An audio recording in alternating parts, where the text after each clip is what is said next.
एक क्वेश्चन ये पूछा गया कि लायबिलिटी ऑफ रिटायरिंग पार्टनर, अगर कोई पार्टनर है वो पार्टनरशिप फर्म से रिटायर हो जाता है तो उसकी क्या लायबिलिटी होती है। अगर हम इंडियन पार्टनरशिप एक्ट 1932 के सेक्शन 32 सबसेक्शन 2 और सबसेक्शन 3 को स्टडी करें तो ये हमें बताता है कि लायबिलिटी ऑफ रिटायरिंग पार्टनर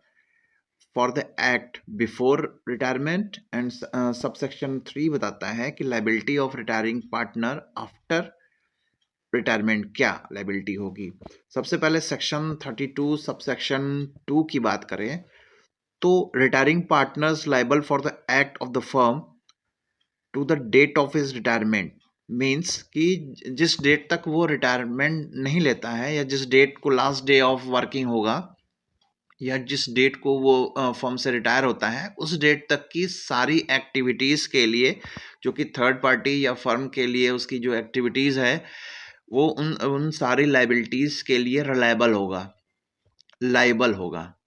दूसरा सब सेक्शन 3 कहता है, सेक्शन 32 का सब सेक्शन 3 ये कहता है कि liability of retiring partner after retirement, retirement के बाद अगर कोई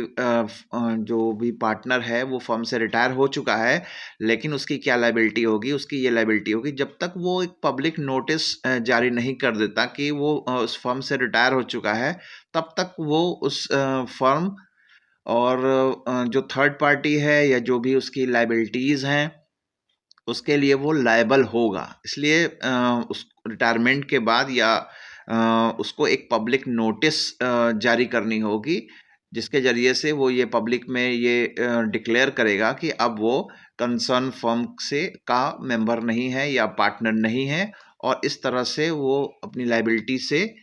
अलग हो सकता है। Thank you.